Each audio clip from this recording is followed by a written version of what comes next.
थोड़ी सी जगह बची थी और आग चारों तरफ लग चुकी थी, वहां से वो निकल गए। और अभी और डिटेल मतलब शेयर उन्होंने नहीं किया है। सवाल भी उनसे कम ही पूछे गए, शायद इस बात का ख्याल रखते हुए कि उनकी तबीयत अभी नासाज है। प्रधानमंत्री को भी उन्होंने यही सब संभवतः बताया होगा। जरा एक बार फिर से आपको हम सुनाते हैं। ये एकमात्र सर्वाइवर यात्री जो बचे हैं, उन्होंने दूरदर्शन की कॉरेस्पॉन्डेंट से बात की है। ये बातचीत आप सुनिए, ये बता रहे हैं कि आखिर में हुआ क्या था। एक बार फिर सुनिए। विश्वास, अगर हम जानना चाहें कि आप थोड़ा सा बता पाएं कि ये हादसा कैसे हुआ था, क्योंकि ये एक बड़ा चमत्कार है जिस तरीके से आप वहाँ से इकलौते ऐसे शख्स हैं जो जिंदा बचे। वो मेरे नज़रों के सब सामने हुआ था। मेरे खुद को भी बिलीव नहीं होता कि मैं कैसे उसमें से जिंदा बाहर निकला, क्योंकि थोड़ा टाइम लिए के तो मेरे को लगा था कि मैं भी मरने वाला हूँ, लेकिन जब मेरी आँख खुल के मैं देखा ना तो मुझे लगा मैं ज़िंदा हूँ। तो मैंने ट्राई किया, जब मेरी सीट थे वो मेरी बेल्ट निकाला, मैंने वो ट्राई किया जहाँ से निकल सकता वहाँ से, तो मैं निकल गया वहाँ से। मेरे सामने नज़रों के सामने एयर होस्टल और दूसरे आंटी अंकल सभी उसमें मैच हो गए थे सभी। अच्छा, थोड़ा सा बता पाएं, जब जैसे ही टेक ऑफ हुई फ्लाइट, क्या हुआ था और अचानक से कैसे हादसा हुआ? टेक ऑफ के बाद 1 मिनट के अंदर ही जब टेक ऑफ हुआ ना तो सडनली 5-10 सेकंड कैसे लगा जैसे स्टक हो गया वो। बाद में से मेरे को लगा कि कुछ हुआ। बाद में प्लेन में लाइट ऑन हो गई, ग्रीन और वाइट। बाद में वो पता नहीं वो प्लेन टेक ऑफ ज़्यादा करने के लिए वो रेस तो बोलते हैं क्या, रेस दिया होगा ऐसा कुछ, और सीधा स्पीड में ही घुस गया जहाँ वो क्या था वो हॉस्टल था, एक हॉस्पिटल का। हाँ, हॉस्टल में। और सब सामने सब हुआ। ये जब फ्लाइट जब क्रैश हुई उस समय हॉस्टल पे लैंड की थी, उसी समय आप बाहर निकले थे? नहीं, क्योंकि आई थिंक मेरे को जब मैं जो साइड पे था ना, वो साइड हॉस्टल पे नहीं लैंड हुई थी। हॉस्टल के जो ग्राउंड फ्लोर है ना, जैसे नीचे, वहाँ लैंड हुई थी। तो मुझे दूसरे के बारे में मेरे को पता नहीं, लेकिन मैं जहाँ लैंड हुआ था ना वो नीचे की साइड थी। तो जब वहाँ थोड़ा पेस भी था प्लेन के जब बाहर, तो जब जैसे मेरा डोर टूटा ना सब, तो मैंने देखा ना जब सामने कि थोड़ा इधर पेस है, मैं ट्राई कर सकता हूँ निकलने के लिए। तो मैंने ट्राई किया निकलने के लिए, तो फिर मैं निकल गया उधर, क्योंकि अपोजिट साइड पे थे ना वो बिल्डिंग का वो था ना दीवार, तो उधर से कोई शायद नहीं निकल सका होगा, क्योंकि उधर पूरा उधर ही क्रैश हुआ था। मैं जो जहाँ था वहीं थोड़ा पेस था। फिर भी मेरे पता नहीं मैं कैसे बचा हूँ, क्योंकि मेरे नज़र के सामने ही सब 2 एयर होस्टल वो अंकल आंटी सब उधर ही सब। आप पैदल चल के आए वहाँ से निकल के? हाँ, और थोड़ा जब आग लगी ना मेरा लेफ्ट हैंड भी जल गया थोड़ा। फिर एम्बुलेंस मेरे को उठा लेके इधर आया हॉस्पिटल में। अभी इलाज वगैरह कैसा हो रहा है? अभी कैसा फील कर रहे हैं आप? तो ये आप सुन रहे थे, ये एकमात्र सर्वाइवर हैं जो बता रहे थे कि वो जमीन पर ही लैंड की थी। मतलब जो टुकड़ा गिरा होगा, जो हिस्सा गिरा होगा प्लेन का, आग लगती उससे पहले ही इन्होंने एग्जिट कर लिया, सूझबूझ दिखाई। और उन्होंने कहा जब आंख खुली तो मैं वहां पर मुझे दिखा कि मेरा हिस्सा नीचे ग्राउंड फ्लोर की तरफ है, एक हिस्सा वहां ऊपर मेस की तरफ दिखाई दे रहा था, हॉस्टल की तरफ दिखाई दे रहा था। वो तो अभी इनको भी नहीं मालूम है कि वो कहाँ क्रैश किया था। 2 मेरे रिपोर्टर्स, मेरे सहयोगी इस वक्त मैं आपको स्क्रीन पर दिखाना चाहती हूँ। मोनिका क्रैश साइट पर मौजूद है, वहां पर कई परिजन पहुंच रहे हैं और इस वक्त देखिए, अच्छा पहले विवेक का रुख करते हैं, वो किसी से बातचीत कर रहे हैं। हाँ, रूबिका हमारे साथ एक विक्टिम फैमिली है, उनसे बात करते हैं। सर, आपका नाम पहले बताइए। रशीद पटेल। रशीद जी, बताइए कि कौन जो विक्टिम्स है जो इस प्लेन क्रैश में शिकार हो गए और क्या क्या जानकारी मिल रही है आपको? उसमें हमारा भांजा है, बहुत से लोग हैं हमारे रिलेटिव। दूसरा एक हमारा ऑफिस में उसके पप्पा भी है, चिट्ठी वाला करके, उनकी भी शायद डेट हो गई है। भांजे का नाम क्या था, कितनी उम्र थी और लंदन क्यों जा रहे थे? साहिल सलीम पटेल था, उसकी एज थी 25 और स्टडी के लिए जा रहा था। ओके, तो सब लोग ने कल आपने ड्रॉप किया एयरपोर्ट, तो जानकारी कैसे मिली कि इतना बड़ा घटना हो गया? वो व्हाट्सएप ग्रुप में आया कि भाई अहमदाबाद से प्लेन जैसे ही उठा वो क्रैश हो चुका है, लंदन जाती एयर इंडिया की फ्लाइट। तो मुझे सुबह में पता चला था कि एयर इंडिया में ये जा रहा है 1:10 वाली। ओके, फिर तो मेरे को आ गया कि भाई इसमें ये था। तो फिर हम इधर आ गए थे। तो यहाँ पे सैंपल्स ले लेके डीएनए के। हाँ, आपने दिया, तो क्या बोला डॉक्टर्स ने? विथिन 72 आवर्स में हम आपको रिपोर्ट देंगे। 72 आवर्स में? तो वो लोग कॉल करेंगे कि आप लोग को फॉलो करके आना पड़ेगा यहाँ पर? नहीं, वो अगर जल्दी आ जाएगा तो कॉल कर देंगे, नहीं तो ऐसे ही हो जाएगा। बहुत मुश्किल घड़ी है कि जिसको आप स्टूडेंट वीज़ा भेजने गए, आप इस हालात में अपने बच्चों जो भांजा उसको आप ये सब फॉर्मेलिटीज़ कर रहे हैं। हाँ, सही है। मुश्किल घड़ी है। उसकी मम्मी का बार बार फ़ोन आ रहा है कि भाई तू जा, सिविल डेड बॉडी दे रहे उसके लिए मेरे को फिर यहाँ आना पड़ा। बॉडी की कंडीशन रशीद भाई उतनी अच्छी नहीं होगी। हाँ, वो तो सही है, लेकिन जैसी भी है अपना को एक्सेप्ट तो करनी पड़ेगी ना सर। तो परिवार वाले में तो बहुत ज़्यादा निराशा होगी। बहुत निराशा। वो लोग तो गांव चले गए, लेकिन यहाँ पे मम्मी भी गए कल गांव। तो ये लंदन फर्स्ट टाइम जा रहे थे? हाँ, फर्स्ट। क्या कौन से वीज़ा स्टूडेंट पे क्या पढ़ाई करना है? ये कुछ इसमें कुछ ड्रो में नाम लगता है ऐसा है लंदन में, तो उसमें उसका नाम निकला था कुछ। अच्छा, तो उसके अंदर वो जा रहा था। तो मतलब बहुत खुशी थी कि बच्चा। गाँव के दो बच्चे थे, तो दूसरे बच्चे की टिकट अभी 20 तारीख की थी। अच्छा, ये इसने ये अभी 12 की करवा ली थी। हाँ, तो रूबी का देखिए 24 साल का लड़का था, अपना करियर बनाने के लिए लंदन जा रहा था। फर्स्ट टाइम वो इंडिया से लंदन फ्लाई कर रहा था। जिस तरह से उनके रिलेटिव बता रहे थे कि मिडिल क्लास फैमिली है, काफ़ी पैसा इकट्ठा करके उन्होंने स्टूडेंट वीज़ा लिया, करियर बनाने के लिए उसे लंदन भेज रहे थे। लेकिन अनफॉर्चुनेटली देखिए किस तरीके से जो परिवार, जो फैमिली अपने भांजे को कल अहमदाबाद एयरपोर्ट पर ड्रॉप करने गया कई सपनों के साथ कि वो वहाँ पर लंदन में जाएगा, पढ़ाई लिखाई करेगा, करियर में आगे बढ़ेगा, आज वही परिवार इस सिविल अस्पताल के DNA हॉल के बाहर मौजूद है। ये टेस्ट देकर आ रहे हैं कि उनका सैंपल लिया गया है और 72 घंटे का ऐसे इंतजार बहुत कर रहे हैं से कि 72 घंटे बाद केसेस उनको- वहां पर आप देख रहे होंगे, सुन रहे होंगे। मोनिका भी हमारे साथ जुड़ चुकी हैं। मोनिका के साथ कुछ लोग इससे पहले भी मौजूद थे। मोनिका, क्योंकि हमने थोड़ा वक्त यहाँ पर दिया, मोनिका अभी कहाँ पर है? क्रैश साइट पर है, मैं समझ पा रही हूँ, पर एक महिला आपके साथ मौजूद थी, एक अम्मा आपके साथ मौजूद थी, है ना? हाँ रूबिका, काफ़ी देर से वो अम्मा जो थी यहाँ पर बेसुध बैठी हुई थी, क्योंकि उनका जो पोता है 14 साल का, वो भी इस हादसे का शिकार हो गया है। उनकी जो बहू थी, क्योंकि वो कह रही थी कि बस ठीक जहाँ पर ये कैंटीन है, कॉलेज कैंटीन, उससे आगे जो है वो चाय की एक टपरी लगाते थे, और जैसे ही यहाँ पर विस्फोट हुआ, बहुत बड़ा धमाका हुआ, उनकी चाय की टपरी जो है उसकी चपेट में आ गई, और 14 साल का जो उनका बच्चा, जो उनका पोता है, वो भी उस आग की चपेट में आ गया। उनकी जो बहू है वो 60 to 70% जो है वो जल चुकी है, वो अस्पताल में भर्ती है। अब यहाँ पर वो कहीं ना कहीं ये खोज रही हैं कि उनका बच्चा कहाँ है, उनका पोता कहाँ है, उनकी बहू कहाँ है, वो तलाश रही है। हालांकि हमने उन्हें बताया कि अस्पताल में वो भर्ती होंगे, आपको वहाँ जाके पता करना चाहिए, लेकिन वो जो है अभी भी तलाश कर रही हैं कि कैसे वो अस्पताल जाएँ, कहाँ से जो है उन्हें अपने पोते के बारे में जानकारी मिले। एक बार मैं जल्दी से आपको बता देती हूँ कि अभी फिलहाल क्या हो रहा है। देखिए NDRF की टीम्स यहाँ पर मौजूद है। हलचल थोड़ी सी इसलिए बढ़ी हुई है क्योंकि अभी भी एम्बुलेंसेस जो है वो यहाँ पर खड़ी हुई है इमरजेंसी के लिए।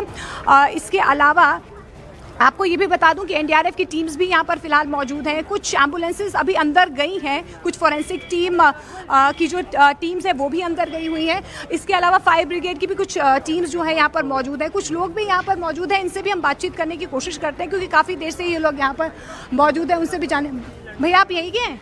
यही के कल देखा आपने क्या हादसा हुआ?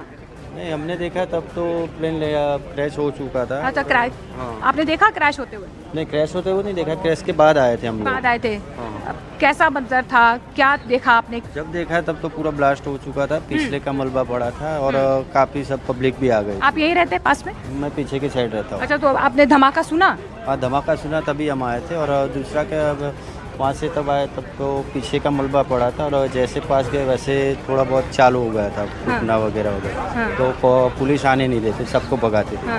तो फिर सबको भगा दिया था, किसी को पास जाने नहीं दिया। जब धमाका हुआ तो आपको क्या लगा, क्या हुआ, कुछ समझ आया? लगा तो ऐसे, क्योंकि हम पीछे रहते तो हमारे वहाँ से बहुत क्लोज लैंडिंग होता है। अच्छा, क्लोज लैंडिंग होता है। अच्छा, अभी यही आसपास रहते हैं? पीछे ही रहता हूँ, परफेक्ट पीछे। तो उस वजह से हमें लगा कि कुछ ना कुछ हुआ शायद। तो जैसे आवाज़ धुआं निकला तो हम लोग सब बाहर आ गए। पता चले कि यहाँ पे भाई फ्लाइट क्रैश हुआ, तो हम लोग सब घर से दौड़ के यहाँ पे आए। यहाँ पे आके देखा तो सब यही चल रहा था, तो फिर हम फिर भी अंदर आए। अंदर आके देखा तो सब बिखरा हुआ पड़ा था। थोड़ा बहुत अंदर गए, देखा, लेकिन किसी को जाने नहीं दे रही थी, पुलिस भगा रही थी। आपके घर को भी कुछ नुकसान पहुँचा? नहीं, थोड़ा दूर है हमारा घर। थोड़ा दूर है आप लोगों का? कम से कम 100-150 मीटर दूर है हमारा। 150 मीटर दूर है। तो रूबिका देखिए, आप सुनिए, जो लोग यहाँ पर आसपास रहते हैं, जैसे उन्होंने धमाका सुना तो वो जल्दी से दौड़ते हुए यहाँ पर आए, देखा कि आखिर क्या हुआ, वो समझ नहीं पाए। आप यहीं के? नहीं है? अच्छा, hi. Would you like talk? आप लोग मेडिकल टीम के साथ हैं? नहीं। अच्छा, तो देखिए कुछ मेडिकल टीम्स के साथ यहाँ पर, क्योंकि एम्बुलेंसेज यहाँ पर अभी भी फिलहाल मौजूद हैं, तो कुछ मेडिकल टीम्स के साथ लोग यहाँ पर मौजूद हैं। एक बार मैं अंदर की तस्वीरें, नसीब आप अंदर की तस्वीरें दिखा दीजिए। यहाँ पर थोड़ी सी हलचल इसलिए बड़ी हुई है क्योंकि जो कमांडोज हैं वो थोड़े बाहर आ गए अभी बिल्डिंग से, लेकिन एनडीआरएफ की टीम्स अभी भी अंदर मौजूद हैं। बीएसएनएल की टीम अभी अंदर गई है, रिट्रीव किया जा रहा है, इंटरनेट को रिट्रीव करने की कोशिश की जा रही है। इसके अलावा जो थोड़ा बहुत मलबा बचा हुआ है उसे खाली करवाने की भी कोशिश की जा रही है। लेकिन एक बार फिर से मैं आपको सिलसिलेवार तरीके से एक बार बिल्डिंग्स दिखा देती हूँ। ये 4 बिल्डिंग्स आपको इस एमडी कॉलेज की नजर आ रही होंगी। आपके पीछे मोनिका, ये आग की लपटों की चपेट में आई, अंदर भी क्या उतना ही नुकसान पहुंचाया? अब ये रहने काबिल नहीं है क्या? वो जो रेजिडेंट डॉक्टर्स वहां रहते थे, अब उनको कहीं और शिफ्ट किया जाएगा या कुछ ही टाइम में ये रहने लायक हो जाएगी? अभी फिलहाल जो तस्वीरें आप देख पा रहे हैं, ये देखिए बिल्कुल जो बिल्डिंग्स है बिल्कुल ब्लैक हो चुकी है रूबिका। अभी यहाँ पर रहने लायक कुछ है नहीं, अंदर भी मलबा गिरा हुआ है। इसके पीछे की जो बिल्डिंग आप देख पा रही है थोड़ी सी ठीक जरूर है। अब आप डिफरेंस भी देख पाएंगे, देखिए ग्रे और ब्लैक। अब आप देखिए कि जब यहाँ पर विस्फोट हुआ होगा, धमाका हुआ होगा, तो आप देखिए सामने वाला पेड़ आपको बिल्कुल ब्लैक नजर आ रहा होगा। ये देखिए जो फ्यूल जब यहाँ से ब्लास्ट हुआ, बहुत बड़ा धमाका, तो उसके बाद ये देखो ये जो पेड़ है बिल्कुल ब्लैक हो चुका है। इसके साथ जो कॉलेज की जो दीवार है वो भी टूट गई है, वो भी बिल्कुल टूट गई है। तो अभी तो फिलहाल इसे खाली करवा दिया गया है, लेकिन इसे ठीक होने में अभी वक्त लगेगा क्योंकि बिल्कुल खंडर में ये बिल्डिंग जो है 1 2 3 4 ये पूरी बिल्डिंग जो है खंडर में तब्दील हो गई है। और अगर आप लास्ट वाली बिल्डिंग को अगर आप गौर से देखेंगी तो यहीं पर वो टेल अभी फिलहाल जो है उस प्लेन की टेल मौजूद है, उसे अभी निकाला नहीं गया है। ये जो 3rd बिल्डिंग के पीछे वाली जो बिल्डिंग आप देख रहे हैं, यहाँ पर एक विंग गिरा हुआ है, वो बिल्कुल ठीक है, वो टेल वहाँ पर बिल्कुल ठीक है और उसी टेल से जो है वो ब्लैक बॉक्स रिट्रीव किया गया है। बैरिकेटिंग्स आप देख पा रही हैं, अभी फिलहाल जो है इस पूरी साइट को क्लोज कर दिया गया है। सैनिटाइज संभवतः यहाँ पर पूरी बिल्डिंग को फिलहाल किया जा रहा है।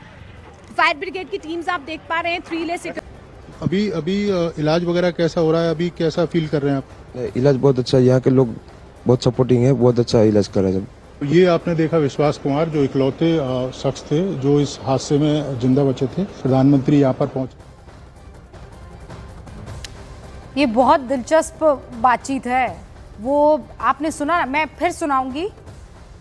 विश्वास ये कह रहे हैं और अब ये समझ में आ रहा है कि जब प्लेन क्रैश कर गया, जब वो हिट कर गया बिल्डिंग को, तो एक हिस्सा पूरी तरह से बिल्डिंग में घुस गया था, वहां से एग्जिट करना नामुमकिन था।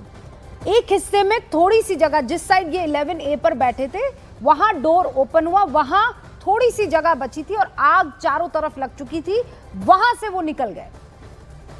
और अभी और डिटेल मतलब शेयर उन्होंने नहीं किया है, सवाल भी उनसे कम ही पूछे गए, शायद इस बात का ख्याल रखते हुए कि उनकी तबीयत अभी नासाज है। प्रधानमंत्री को भी उन्होंने यही सब संभवतः बताया होगा। जरा एक बार फिर से आपको हम सुनाते हैं, ये एकमात्र सर्वाइवर यात्री जो बचे हैं, उन्होंने दूरदर्शन की कॉरेस्पॉन्डेंट से बात की है। ये बातचीत आप सुनिए, ये बता रहे हैं कि आखिर में हुआ क्या था। एक बार फिर सुनिए। विश्वास, अगर हम जानना चाहें कि आप थोड़ा सा बता पाएं कि ये हादसा कैसे हुआ था, क्योंकि ये एक बड़ा चमत्कार है जिस तरीके से आप वहाँ से इकलौते ऐसे शख्स हैं जो जिंदा बचे। वो मेरे नज़रों के सब सामने हुआ था। मेरे खुद को भी बिलीव नहीं होता कि मैं कैसे उसमें से जिंदा बाहर निकला, क्योंकि थोड़ा टाइम लिए कि तो मेरे को लगा था कि मैं भी मरने वाला हूँ, लेकिन जब मेरी आँख खुल के मैं देखा ना तो मुझे लगा मैं ज़िंदा हूँ। तो मैंने ट्राई किया, जब मेरी सीट थे वो मेरी बेल्ट निकाला, मैंने वो ट्राई किया जहाँ से निकल सकता वहाँ से, तो मैं निकल गया वहाँ से। मेरे नज़रों के सामने एयर हॉस्टल और दूसरे आंटी अंकल सभी उसमें मेस हो गए थे सभी। अच्छा, थोड़ा सा बता पाएं, जब जैसे ही टेक ऑफ हुई फ्लाइट, क्या हुआ था और अचानक से कैसे हादसा हुआ? टेक ऑफ के बाद 1 मिनट के अंदर ही जब टेक ऑफ हुआ ना, तो सडनली 5-10 सेकंड कैसे लगा जैसे स्टक हो गया वो। बाद में से मेरे को लगा कि कुछ हुआ। बाद में प्लेन में लाइट ऑन हो गई, ग्रीन और वाइट। बाद में वो पता नहीं, वो प्लेन टेक ऑफ ज़्यादा करने के लिए वो रेस तो बोलते हैं क्या, रेस दिया होगा ऐसा कुछ, और सीधा स्पीड में ही घुस गया जहाँ वो क्या था, वो हॉस्टल था, एक हॉस्पिटल का। हाँ, हॉस्टल में। और सब सामने सब हुआ।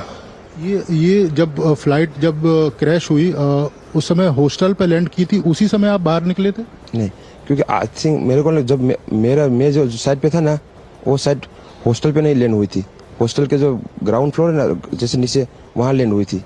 तो मुझे दूसरे के बारे में मेरे को पता नहीं, लेकिन मैं जहाँ लैंड हुआ था ना, वो नीचे की साइड थी।